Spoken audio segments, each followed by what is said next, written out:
Fill your thirst beside the river. Wash the journey from your hands. Feel the comfort flow inside you. Hi, welcome to Healing Outside the Box. I'm Rosemary, Lachance, an energy healer and spiritual advisor and teacher. And I'm Carla, Augustyn, a spiritual teacher and the co-host for tonight. I am your host for this thought-provoking series and am dedicated to providing you with food for thought information and answers to all modalities of alternatives, healing, spiritual development, animal welfare, environmental concerns, and so much more in the form of guest speakers who are experts in their fields. The series is recorded and will be shown in your area on your local public service cable network. Please contact them for dates and times. If you have a group that you think would be interested in what we have to offer, we are available to come to your group and teach. We will give you our contact information at the end of the show. Please visit my website and click on my TV show, where you will find a wealth of information about this show. These shows are now available for you to watch free on YouTube. Just go to YouTube and type in Healing Outside the Box to make your choices. We are constantly adding new shows, so keep checking back. We're also on Facebook under Healing Outside the Box. Please like our page for the latest information about the show. We hope you enjoy the show. Okay, tonight is our 210th show. And the title of the show is Human Trafficking, Myths and Misconceptions.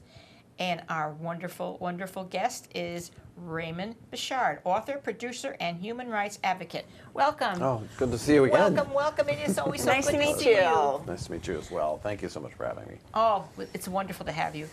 Okay, we're going to give you a short bio about Raymond. Raymond Bouchard is an author, producer, and human rights advocate. For over 25 years, he has worked to provide justice, cooperation, and equality to people across the globe. Mr. Bouchard often advises organizations in their mission to bring hope and encouragement to the world. Well known as an outspoken provocateur, is credited with writing multiple pieces of successful legislation focusing on human trafficking, forcing Facebook to enact stronger child safety measures, and removing thousands of illicit pages of content from their website, killing a Tribune media publication after it continued to run ads selling illegal escort services, and generally making people in power uncomfortable whenever he focuses his resources of writing and public speaking on them. Okay. That's a long one. Very, very, very, very briefly, what Sure. made you start to get involved in this kind of thing, the human trafficking? You mean against it? Yeah. Okay. Well, getting I involved want in to clarify it. Yeah. that. Being So, against it. years ago, I worked for several very large faith-based organizations, one of which was based in New York City and focused on children's ministries all over the world. And I did communications work for them. I did video work and set up their websites and all sorts of communications because they had donors and people not wanting to know what they were doing from all over the world. So I traveled around the world with them in their work in their humanitarian efforts and saw this dynamic or this crime, this human rights violation that I didn't even know how to identify as human trafficking at the time. Mm-hmm. And this is in the late 90s, and saw it in many different forms, for child labor, forced labor with children, mm-hmm. child soldiering, forced marriage, and of course, commercial sexual exploitation of children. And then coming back to the United States, we did a short documentary on a foster care mother in New York City who was taking care of a little 5-year-old girl who was HIV positive and rather sick. And it was just a little bit of a wonderful short piece, video piece, about the love that this woman was caring for this child who was given to her by the city. When she passed away, the little girl, just before her 7th birthday, I went to the funeral, and the city worker who had found her told me she was one of the lucky ones And it was such a strange thing to say because here she was, she never saw her 7th birthday. And she said, well, her mother, who was addicted to crack, tried to sell her when she was just 2 days old on the streets of Brooklyn for about $200. Oh my God. And fortunately, they found out about it, and she was able to have nearly 7 years of decent life. Now, what she also told me was that this happens all day, every day. And that was sort of the turning point for me. And I sort of realized at that point that many things I had seen in the past had the same, signals and red flags as this case. And so I looked at it in all its forms. And that was, gosh, that's going back almost 20 years now. Wow. Yeah. You've been doing it this long. Yeah, that's why I look tired. You don't look tired. I tell our audience we don't usually have shows like this, but we're having this show because Raymond is a very spiritual man, and this is his life's work. And so that's why he's on this show, because we just love him to pieces. Okay? Thank you. Oh, you're welcome. All right, so... you said you had a lot of questions. Yes, first question. With so much focus on human trafficking in Connecticut and throughout the United States, why is it still increasing? Oh, gosh, for so many reasons. 2 major reasons. Let me correct that and say 3, because the title of the show is Myths and Misconceptions. There are so many myths and misconceptions about human trafficking. And that's, for that alone, it's increasing. Because there's media sensationalizes it and sentimentalizes it, and the politicians do for votes, and nonprofit organizations do for fundraising. And it just, they skew the realities of it so much that people are looking for something that it isn't. They identify it wrong, or they don't identify at all. And that's everyone who might be coming in contact with a victim, from law enforcement to hospital personnel to educators, anyone who might have contact with a victim.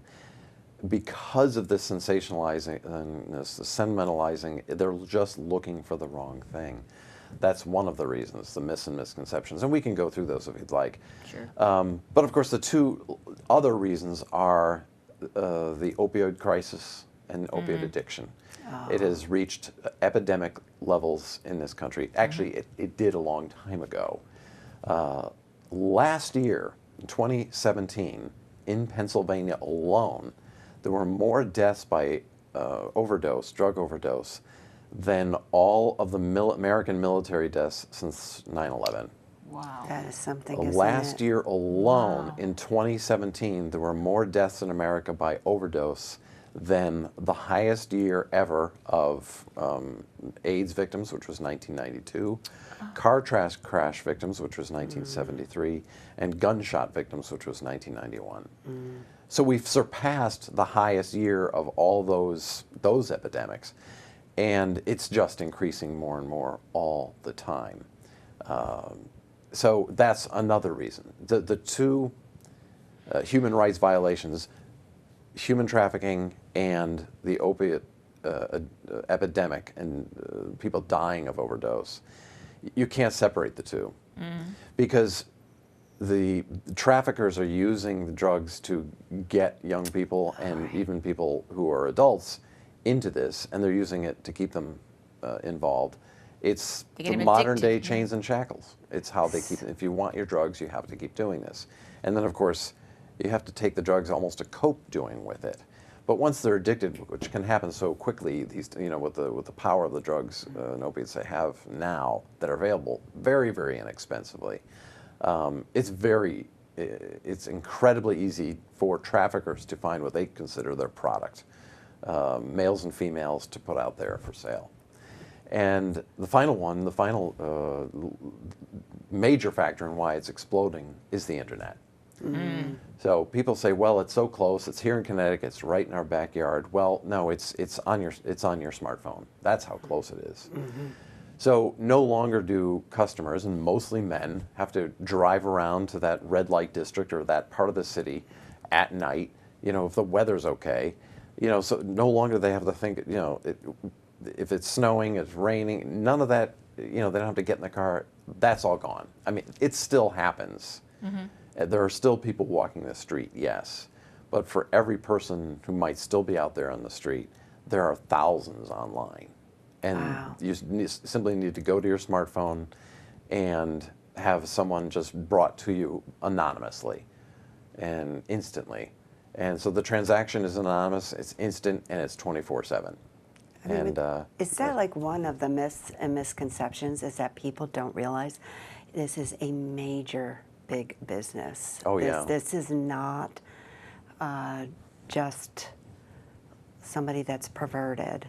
This is a major money-making big business. it's becoming very mainstream. Yeah, very mainstream. So one of the reasons it started to become mainstream was Craigslist. When Craigslist used to have its, which was a classified ad online, it still exists, but they used to have adult and escort listings right on their website. It used to say escort, then they switched to adult, and then the federal government put so much pressure on them, they took it away. It migrated to a few other sites, some subscription websites, and to Facebook, where it still exists, and to another classified website called Backpage.com, which the federal government seized in April of this year. April 6th, they just seized it and shut it down. So now, of course, because the internet was made so powerful and brought the crime so mainstream, it's migrated again and become even more efficient. That always happens when when you shut down one economy that's working well, it finds another more efficient way to operate. And we've developed a whole economic model of how this works and how to interrupt it, but that's a topic for another time. So what we're seeing now is apps, which are basically Uber for paid sex. Wow. And it's that easy. And literally, we're both the person who's providing the sex for money and the person buying the sex for money can rate each other just like Uber does. Oh, this is unbelievable. Yeah, it's just so it's becoming very, very efficient. With all the things that are going on in the world, people are focusing on our president, and they're focusing on all these stupid, gossipy things that go on in the world. They don't have a clue as to what's really happening that's so terrible like this. They don't have a clue. They don't come out against it. They don't do anything for it. And I just saw on Facebook today that they're coming out with those dolls men buy? Yeah, the real doll. They're coming out with a child doll to give to men to use. Can you imagine that? And it's on Facebook. Yeah, a child doll. Yikes. I don't know. It's not. Somebody put the article up. That's why it was on Facebook. Yeah. Can you imagine that? Well, like you said, it's becoming mainstream. So are we really shutting down and just accepting it as a culture? Like, I don't really want to think about it, so I'm going to shut down and pretend it's not real. Because people always bring up the argument: is it worse today, or was it always like this? It's just we know about it more. But yeah, they do. You're right. They use People that argument always with everything. bring that up, but from what you say, this is something. Yes, it was going on 100 years ago, but like you say, it's exploding now with technology, like everything else that's exploding with technology. Well, technology does that, right? So technology typically makes everything easier. Makes good and bad easier, always. They say it's the oldest profession in the world, but they didn't do the drugs and the things that they did in those days. The drugs have been around and involved in it and for a long time. But I'm talking way thousands back. of years ago. We really don't know, but definitely towards the turn from the 19th to the 20th century, opiates, opium was involved in it in New York City very heavily. John D. Rockefeller commissioned a study on commercialized prostitution in New York City. That was the name of the study in 1912. And I discovered this when I was writing my book. There were only like 3 copies of it left, and I was able to get one and read through it.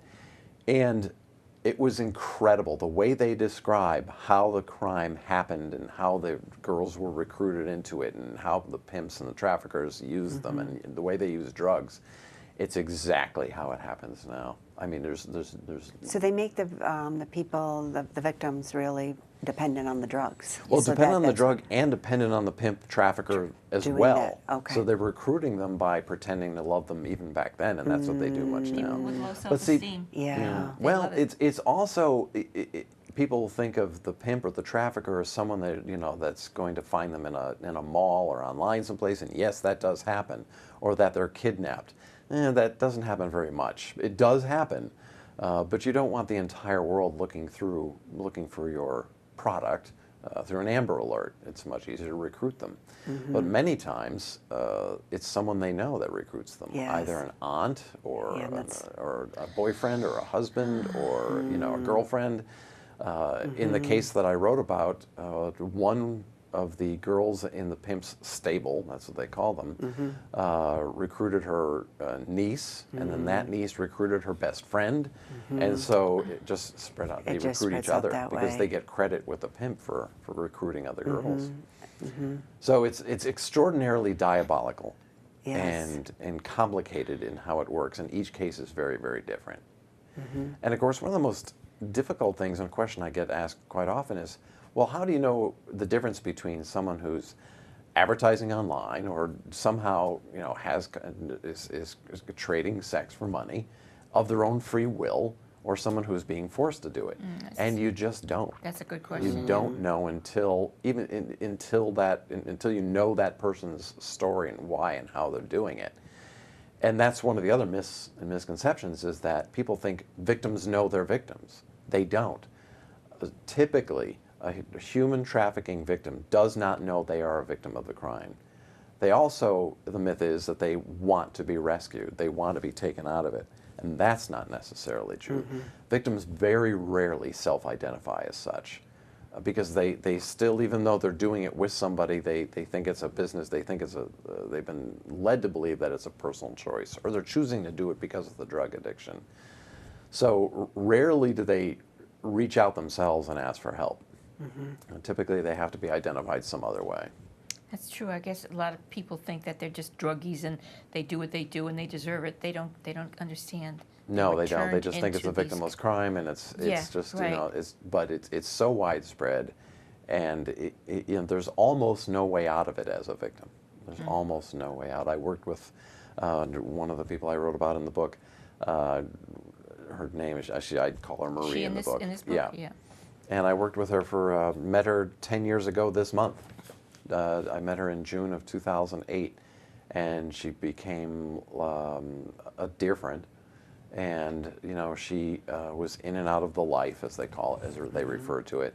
And she had a very difficult time getting away from drugs and her addiction, which she went back to and back to, until finally one day she just got, just came across the wrong bag of heroin with fentanyl, and that was that. We were at her funeral 3 days later, and I was giving her eulogy. So it's getting so that it's an extraordinarily dangerous world to be in. It is. The last show that you did, which, by the way, folks, is up on YouTube, he brought pictures of two of the girls and told their story. It's heartbreaking. You really should watch it. Go on YouTube under Healing Outside the Box and find these shows. You'll be shocked. This is the book, The Berlin Turnpike, that he wrote. It's very, very interesting. It tells you everything you want to know, court cases, everything that's going on.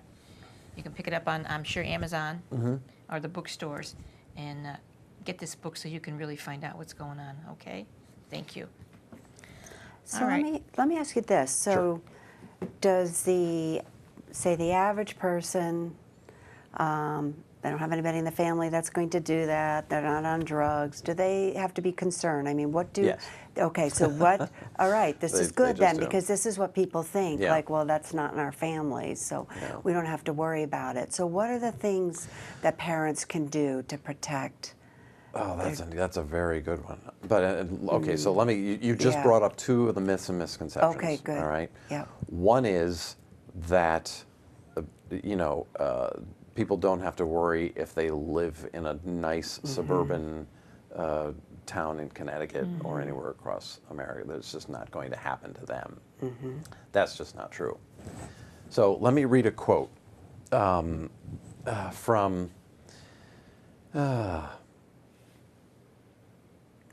one of the studies that I did read. There's no reason to believe that any set of men would go to the risk and expense of getting foreign products when American conditions are overflooding with the market of girls. Thousands of girls. So that was from Emma Goldman, and she said it in 1910. Wow. That has not changed at all. Wow. Exactly. So it's just a matter of now. So the myth is that there's a certain population that is vulnerable and a certain population that isn't. There definitely is a certain part of the population that is more vulnerable, at-risk youth. Those in runaways are very much at risk. However, that population that we used to consider not at risk now is. And here's one of the reasons, and here's one of the things parents can do. There aren't many statistics that I rely on or quote or look at when it comes to this type of human trafficking, because they're just not based on good methodology. However, I did see one because it was an actual report from the Connecticut Department of Children and Families about cases they've looked at and they've had in 2016. And they had about, I'm thinking around 180 or so reports of minor commercial sex trafficking in Connecticut. 60% of them, of those cases, were children from parent or guardian homes. The others were somewhere in the system, either in juvie or in foster care or runaway. So the vast 60%. majority of the victims that they were dealing with were from homes with parent With or parents. guardian, or you know, who were there in a permanent care. And the reason is the children in the system who've been either put in juvie or somehow put into foster care, they actually get education as to what to look for to prevent themselves from being recruited by pimps and traffickers. But not one school system in Connecticut will take the curriculum that's out there and teach it to the kids. No. So they don't have the education to arm themselves. They're innocent. So they don't know keep when them someone's innocent. online recruiting them, or someone's in the mall. Yes, they and don't trying know how to recruit. recognize it. They don't know how to recognize. Neither do their parents. So what can parents do? Next year we're going to write and try to pass legislation so that this curriculum is required in Connecticut schools. Oh, that's great. Yeah, that is great. So that young people will know when someone's coming after them and trying to recruit them. Because they don't go to other countries to get them. They're here, right? They're They here. Why would you go somewhere else when they're all right here? Now, yes, some are brought in from other countries, especially when we look at some of the nail salons or some of the massage parlors. And we have nearly 200 of the massage parlors here in Connecticut. And it's a very different world because it's all organized crime and it's all run out of one place. But when you're looking at how trafficking in the wide scale works, there's no reason to go anywhere else. What parents can do is make sure the children, their children, are educated so that they know what's happening online and in person. So to recognize things, I mean, I can remember reading about this a lot because this always petrified me. I mean, I have adult children now, but I can remember 20 years ago reading about things. I have one daughter, one son, and I was at Mall of America, and I remember reading about Mall of America with my daughter almost 20 years ago, and she was just this, you know, 13-year-old, little 13-year-old, right? And this foreign woman came up to us and just said, "You have a very pretty daughter." She looked at my daughter and said, "Would you like to be a model?" Okay? So, and I looked at this woman and I just said, "I know she is." And I grab her arm and I walk away. And I said to my daughter afterwards, I didn't have to scare her. I just said to her, you know, sometimes these things are scams. I know how to really get you into modeling. Yeah. If you're interested in modeling, I'll do that for you. Yeah. But you don't do it in a mall. No legitimate modeling service would ever Walks up ask to the you child. in a mall and Yeah. asks the child. Yeah. Nobody does that, Yeah. you know, and it's frightening. It's frightening to think that. It's terrifying. I mean, how much is it out there? I mean, you hear like it's at the Super Bowl and it's in airports and it's at the malls. I mean, is this the truth of it, or is it more they're delivered? The Super Bowl gets a lot of attention every year. Yes, right. They don't seem to do much, but it kind of drives me nuts because one, it's, you know, what are you really saying about football fans?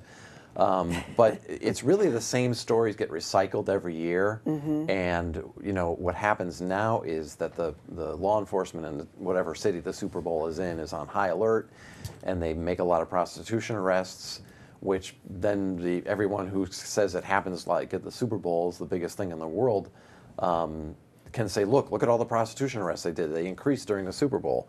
Well, yeah, because they started making arrests during that time. There's no real proof that it increases during the Super Bowl. However, it's a great way to get media attention. It's a great way to get, for nonprofits to get donations. It's a great way for people to do that. The sporting event that they should be paying attention to started today in Russia, which is the World Cup, which goes on for a long, long time, brings in people from all over the world, and it's in Russia. So yeah, I don't know, that's got to be an absolute firestorm of this right now happening. Wow. Oh my God. So yes, it does happen in person, but you'd be amazed at some of the stories I've heard from some of the men and women who work who are the people who provide the sex for money, and where they really go for when they know it's going to happen, and where they're really brought to when things happen. So some sporting events, yeah, a little bit, but it's more conventions.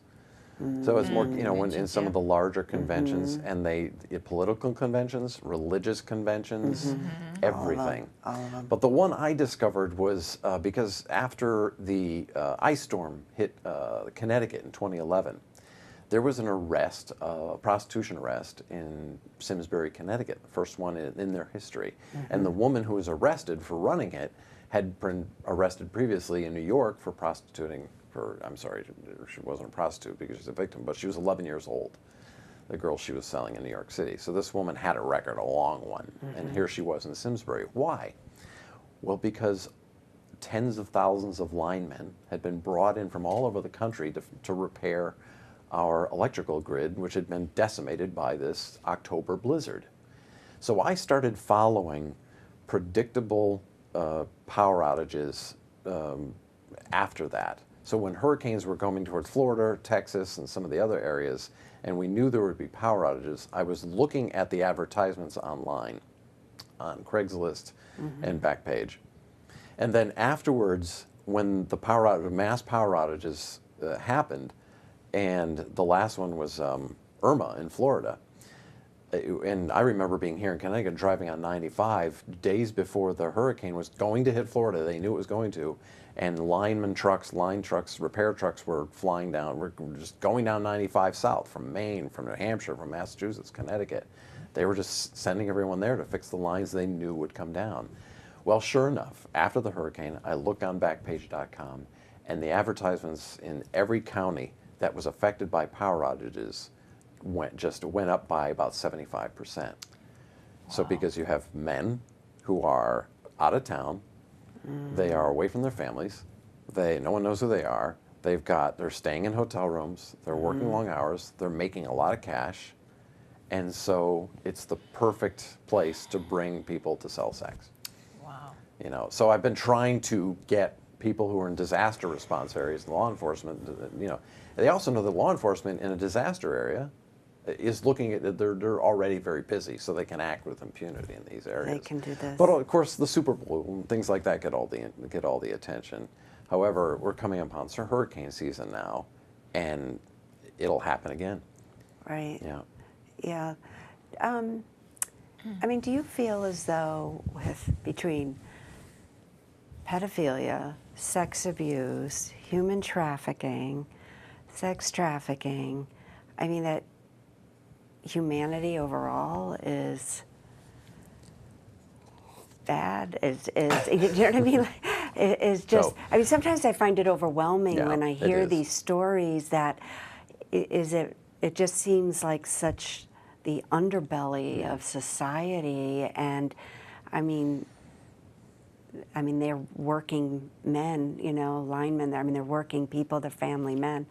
And, and just everybody, I mean, it's not just them, but I mean, anybody, it's just participates in anything like this. It's just... Well, honestly... Is there a normal, Technology, I think, magnifies all parts of humanity. It magnifies what we're able to do as human beings, both good and bad. And it magnifies the exposure of what we're able to do. So, I mean, going back millennia, military, armies have not only used and raped and pillaged and used even rape as a weapon of war. That still occurs. So that, you know, that sort of continuum has come in, but now it has normalized. Selling sex for money has normalized. It's always been there. It's been used by the church throughout history. It's been used by military. But now people are able to do it individually. They're able to build businesses around it. And so I don't know if humanity's gotten any worse. Can I read you another quote? Please. And this is in the book as well. Our reformers have suddenly made a discovery, the white slave traffic. The papers are full of these unheard of conditions, and lawmakers are already planning a new set of laws to check the horror. To assume that the recent investigation of the white slave traffic, and by the way, a very superficial investigation, has discovered anything new is to say, at the very least, extremely foolish. Again, said by Emma Goldman, a suffragette and activist, in 1910. So it's not only is it not new, but our response to it isn't even new. Yes, okay. So, you know, people going, oh my gosh, this thing, that was happening over 100 years ago.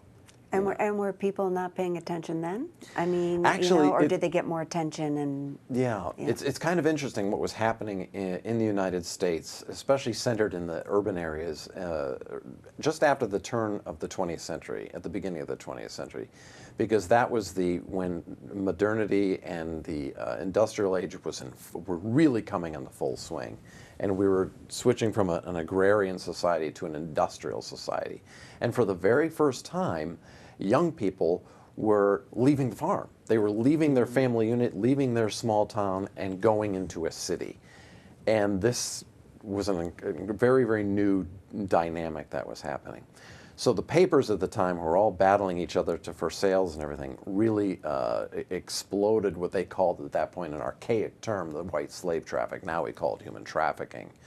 And it was mostly women being sold for sex. And it was happening. It was rampant. And of course, but the newspapers had salacious stories about it every day. There were plays about it on Broadway. The police were shutting down the plays on Broadway because it was telling everybody that the police were involved in it and corrupt as well, which they were. Surprise.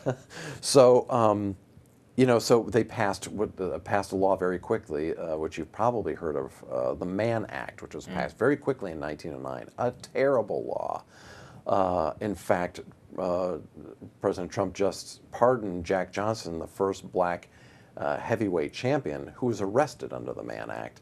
You know, it was used for it was just a horrible law. And it was used for terrible racial purposes by corrupt officials for many, many years, which has led to the passing of the Trafficking Victims Protection Act in 2000. So it's nothing new. The way we respond to it is exactly the same. And that's the way something. technology has both exploded it and used it and sensationalized it, there's nothing new about it. so what can parents do? Getting back to that, you know, what would be part of the education in the schools? I mean, how do you take smartphones and tablets away from your kids? Because that's where the recruiting is happening now. And it's happening. So they get clever. So even if you are on to some sort of scam, even if the school can say, oh, don't pay attention to this. Is it really? Yeah, it's worse than that because they're websites, and I'm not going to say what they are. When I do law enforcement training, I do tell the law enforcement officers and detectives and police chiefs what these websites are, but they're not dark web. They're just they're social media websites. But they're used by young people to put themselves out there. And what young people can do is broadcast from their bedroom, from when no one's home, from their phone, from their tablet. And some of them, you know, I've seen 13, 14, 15 years old broadcasting from their bedroom, and they've got 30,000 followers, 5,000 followers. But then what they do is they the young people set up Amazon wish lists. And so the men watching can send them gifts. Of course, you don't know where the gift is going. You just say you send them something. And then when they get the gift from that men, they'll literally go online and perform for them. So it's this willingness to be recruited because they feel safe in the fact that they're home in their bedroom. But, however, traffickers are smart. It's like if she's willing to do it or he's willing to do it, because it's kind of evening out now between young men and young women doing this. If they're willing to do that in front of a camera, then I can go in and it's kind of easy to locate where they are because they're not, the 13, 14-year-old, you can kind of figure out where they are. It's pretty easy. They'll contact them, or they'll contact them in a private show when they get them this gift that's sent to them through their Amazon wish list. And then they'll say, I could help you make a lot more money or get you all this other stuff if you work with, instead of on your own. So it's not the fact that somebody might be saying find you on Facebook or Instagram or Snapchat and recruit you because they're somehow wooing you or coercing you or complimenting you. That does happen, absolutely. But they don't have to now, you're saying. Yeah, because they're putting themselves out there. They're just putting themselves out there. Yeah, so why go looking for one when you've just got this Take the easy buffet road. of young people who are performing? Now, you say, what can parents do? But isn't that when more and more kids are doing that now? Isn't that part of maybe the children's low self-esteem, looking for attention, wanting to be popular, wanting to be out there? In their mind, they think this is a way to do it. Isn't that part of it? I think so. The parents don't teach their children morals, values, principles. They don't teach them to respect themselves or respect others. That, I feel, is the bottom line for all of this. Well, think of what parents have going against them right now. Because from the time the child is able to interact, there's an electronic device in front of them. You've probably seen all the YouTube videos of, a 2-year-old and someone puts a magazine and the 2-year-old starts swiping the magazine, a printed magazine, and wonders why the pictures aren't moving because they've never seen printed material before. They think it's a tablet.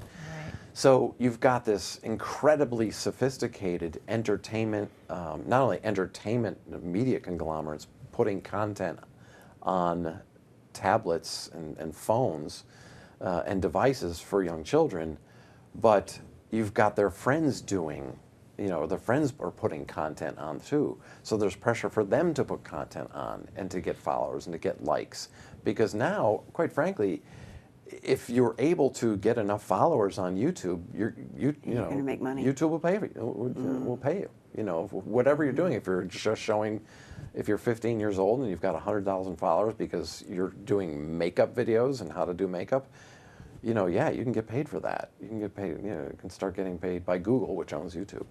But all that aside, yes, it's self-esteem, but there's it's so much more complicated and convoluted than that because they actually believe that the way they're going to find their value, their inner value, is through this electronic device. That's what I mean. Yeah. So when we grew up, we were like, oh my gosh, you're just put the kid in front of the TV and they're watching. Don't let your kid watch more than 2 hours of TV every day. It'll pollute their minds.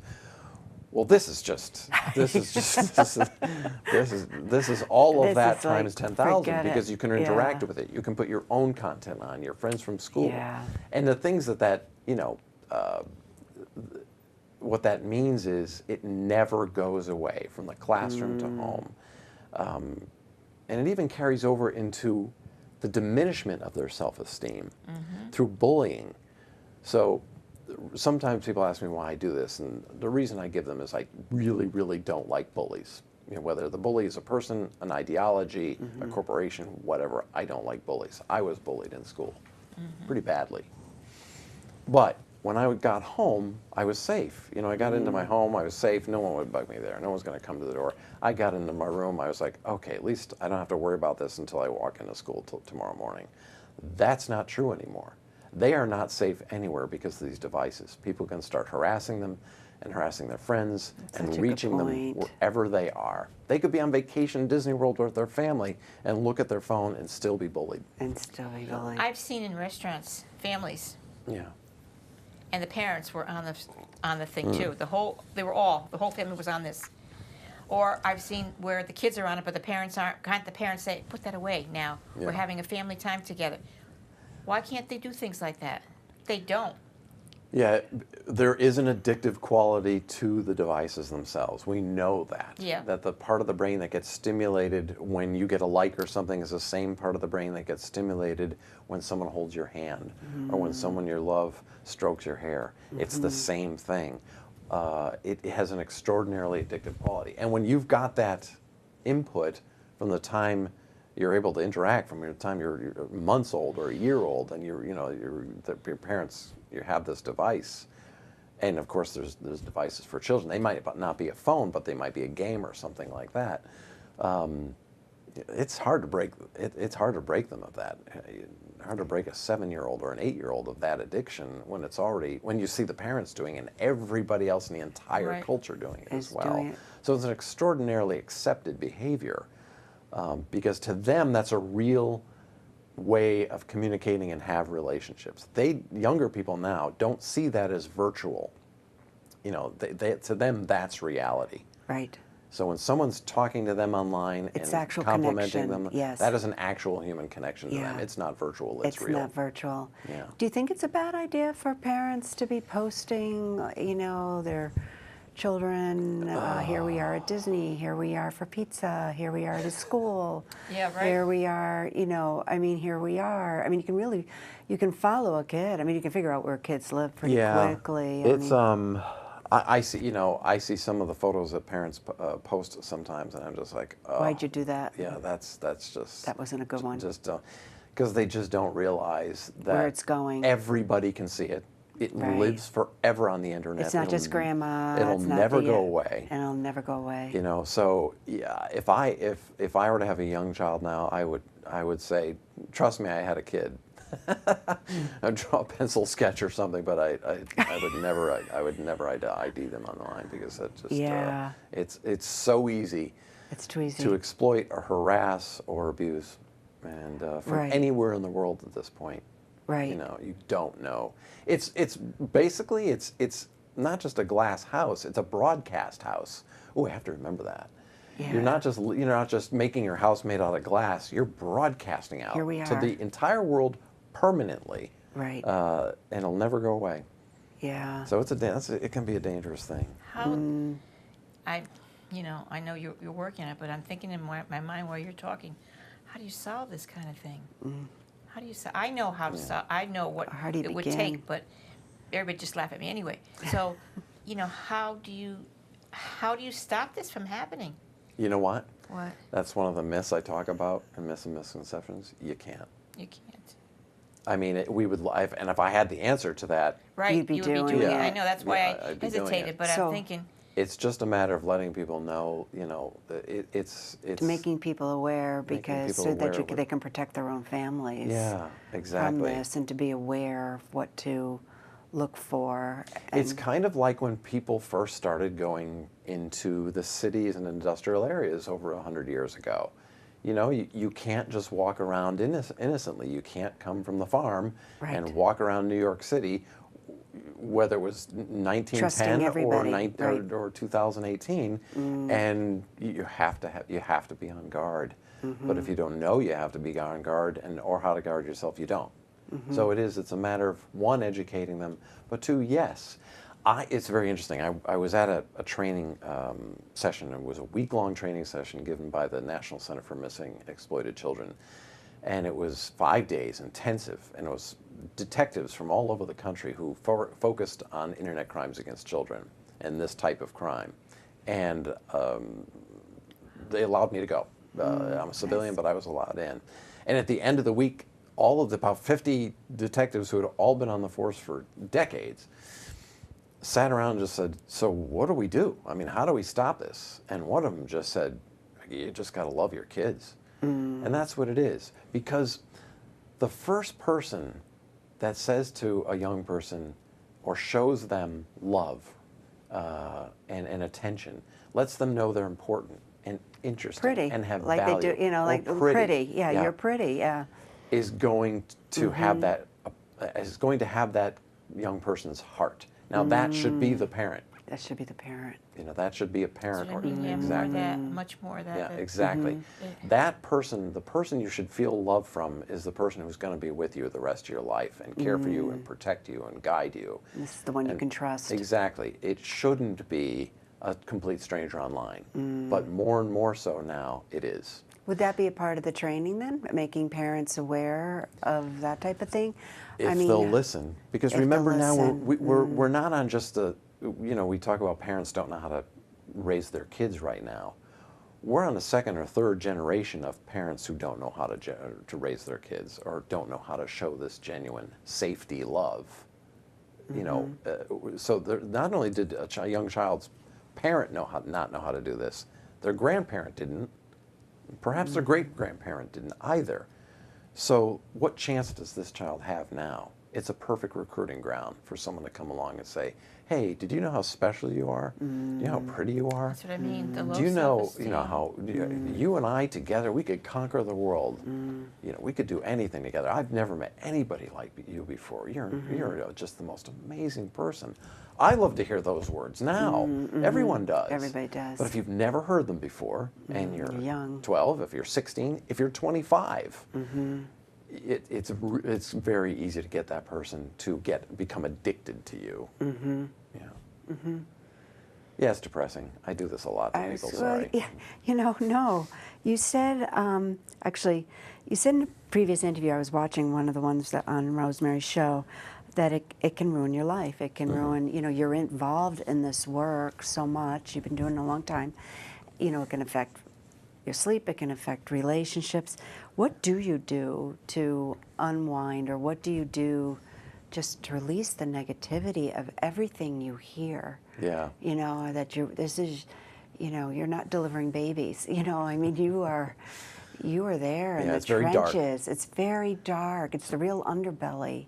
That's of a very good, and I society. thank you for asking that, because that's not many people recognize the fact. So, and I have people, especially young people, and I, you know, give talks at schools, and some schools do have me come in, and typically colleges, some high schools, and young people will almost always come up and say, "I want to do this. I want to get involved in this," and I'll tell them straight up, "Don't, just don't do some." You know, there's plenty of corporations doing corporate social responsibility right now, but you get your hands dirty very fast in this. It's a very dark world. And whatever, I'm not going to try to explain to you the whole, I don't go into the spiritual aspect of it, but I say, but whatever dark forces are pushing this, they do not like the light. And if they are gonna fight you and hurt you and try to kill you if you do. And So true. Such true words. yeah, and I warn them, and some get it. Older folks who come up to me and ask, you know, how they might get involved, I tell them they do understand it. Sure. Because this is just whatever dark forces there are in the universe has a monopoly on this, and it's just grabbing more and more people into it, and they really fight back when you try to save one or two. So, having said that, what do? I don't, not really exhibiting it now, but I kind of have a very silly sense of humor, and that just, you know, helps. It kind of helps just to, you know, I spend a great deal of time just alone and just reflecting. I get to the beach, I get out in the mountains as much as I can. And just to decompress and just to realize and look at something that's just real and God-made, you know, just the ocean, Pure love, pure quiet. yeah, quiet. And you know what else I do? I just don't do drama and chaos. I tell people that, and they just don't get it. I talk to people on the phone, or friends, or relatives, or people in business, and they're like, "I've got to do this and this, and I've got to pick up the kids, and I'm just like, whoa, and I kind of just picture myself encapsulated away from that, like I'm in a bubble, and I just stay away from drama and chaos. That is You don't need more things I don't need more of draining it, you. right? You don't need Exactly. more draining you than So what's it's like your job. a friend of mine that I work very closely with in the military. You know, he draws a lot of analogies from the military, and I'm like, well, I'm in the battle enough. I don't need to do that in my private life when I'm not dealing with it. I like to just, I really adore peace. People love drama. And that's addictive They too. love it What is so up with that? Yeah. And okay, here's another thing. I'm really getting going now. Good. So how much time do we have? Only we got got 10 time. minutes. Yeah, Darn it, yeah. darn it, darn it, it goes so And fast. I may have talked, I don't know if I've spoken about this on the show before. Well, it's okay. Okay. Do it again. People not only love drama, they absolutely now, I believe, are becoming addicted to conflict. Yes. Because right now, You're right. we do not have anything in the media or politics or business or on social media that is looking for resolutions or cooperation or peace or coming together as a collaborative keep the effort to frenzy. find solutions. That is not the end game anymore. The end game now is to continue and heighten the conflict. And you can see it in politics. You can see it certainly on social media with individuals just fighting each other now and posting their side of it. And certainly the media gets involved. You can just, people will identify themselves by which news networks they watch. And it's even infected now Christian churches. Christian churches started to get politicized back in the 80s. And now when people, if they are going to go to a church at all, they want to know the politics of that church. So even it's even come into the church, the traditional church. So when all these networks that are producing programs and online networks like Netflix with reality shows, they're building in conflict. Whether it's Survivor, which has been around forever, they build in conflict by putting one tribe against another, or competitions. It's not just people trying to survive on an island, or any other reality show is on there. It's glorifying the conflict with no resolution. The Real Housewives shows are a perfect example. All these shows that just pit people against each other. That's what they do. And they get audiences, or the Bachelor, Bachelorette. It's just the conflict between those people. And the more conflict, the better the ratings are. The more people talk about it, and the more the endorphins and everything in our brains are going off. We don't want a solution anymore. We don't That's a very want interesting observation. conflicts resolved. Yeah, you're right. We are addicted to the conflict heightening all the time. And of course now, in the political realm, what happens if this gets worse? Because it's been increasing all along since the two parties used to actually cooperate and get things done to some degree. And yes, we've gone to civil war before. What happens if it increases more from this point forward, if it just gets worse from where it is now? Is it another civil war? That's not North against South. It's ideology against ideology. It's who shops where. You're raising who goes a really good point. Yeah. You Yep, that's really really are, true. yeah. You know what the darkness motto is? What? Divide, bind, and conquer. Now, what do you This mean is how they bind? do. Because divide and conquer, we know. What do you mean divide, bind, and conquer? Divide, bind, and conquer. Conquer. Yeah. Divide people. Yeah, right. Like this, say California, it wants to break itself up into Yeah, three. I know, Okay, yeah. divide. Yeah. Bind. In other words, get them addicted to something. Get them, like what you just said, all the drama, all the things that are going on, their opinions, what everything you just said, that's that. And then conquer means that darkness will conquer you and give you more and more darkness until you don't know where you are anymore, or who you are, or what you are. And then all your freedom, your liberty, everything is That's gone. right. Yeah. That's right. Yeah. That's And their that's what's- motto, and that's what they do. That is what's Where happening. God's motto is one for all and all for one. Yeah. Right. Love, peace. Yep. That, And now this what you're talking about has been, I call it the adversarial industrial complex, because we've got this incredible economy that makes money off of conflict and adversarialism, from people arguing on Facebook to people arguing on TV shows, to in the media, politics, or profit, or super PACs arguing, trying to push one candidate over the other and spending millions of dollars on it. Which, once something gets monetized and people start making money off of it, you're not gonna you're not going stop to stop that. No. it. No. So people can now make money, not just, certainly we're almost in a constant state of war. And President Eisenhower, when he left office in his farewell speech said, that's when he said, we've got this industrial military complex, be wary of it because it could take over our entire economy. Well, it's gone beyond just the warfare. Now we're all involved. Now we're all invested financially and spiritually and personally into all the conflicts. You know, and we can all just get on Facebook every morning, get on Instagram every day, and just see the memes and just fire up, and you know, it's incredible and it's addictive. I've done it. I have to say, I've seen different things, and I just get so upset, and I'm sometimes I'll put something and somebody will give me a hard time about it, and I find myself starting to go at them, and then I go, wait, stop right now. Here's the question. Get it away. Here's the question. I read a book recently. Gosh, I wish I would have was, but the person was writing. Here's the question to ask somebody: what amount of evidence would convince you to change your mind? If someone's coming at you because they like this candidate or that candidate, or they have this faith system, and if they say nothing, no amount of evidence would make me change your mind, then you're no longer having an intellectual discussion. You're having a religious argument because it's not something they know. It's not fact-based. It's belief. It's a belief. And there's a difference between belief and knowing. I can believe in whatever religious or whatever political candidate, but I know the sun's going to come up. I know I'm sitting here. And of course, there are esoteric arguments that could say, "Oh, no, you really, do you really know?" But things are fact-based, and the way to tell reality from what's not is, reality is that which still exists after you stop believing in it.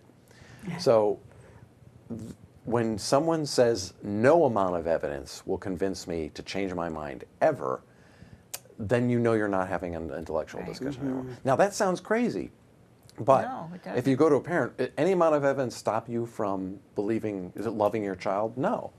Or someone who's a Christian, would any amount of evidence convince you that your belief system is wrong? No. A Muslim, would any amount of evidence make you believe that your belief system is wrong? No. That's fine. But we're no longer having an intellectual discussion. It would be like two people with completely different religious beliefs arguing with each other why we're right. And that's how our media is run now. That's how our conversations go now. It's on our belief system. We have less than a minute. Right, that kind of went off the rails, didn't it? There's so much to talk about. I know. There's so much to talk about. Is there any last words or things we could say? Or Oh, yes, the last myth, which is that people believe that victims have nothing to tell us, and they do. So many conferences I've been to and task force, and the last person they'll invite is a victim of human trafficking to come and tell them their story. And they are the only experts on human trafficking of the victims. And we really, truly have to listen to them. Putting together a documentary on one of the young ladies in the book who has passed away. Good. And the only voice I'm using in the documentary is hers, because I have so much recording and video of her talking. It's just going to be her voice, and they're the ones that we need to listen to. we got to give. I want to thank you. Oh, thank you for having for me. everything you do and being here. And you'll have to come back Thank you again. so Oh, much. absolutely, Thank anytime. you. This is It's a a pleasure to continuing meet you. thing we have to do. Yeah. Okay, let me Yeah. get your contact information Sure. here. Somewhere. Hello. There we go. Okay, Raymond Bouchard. Raymond at RaymondBouchard.com is his email.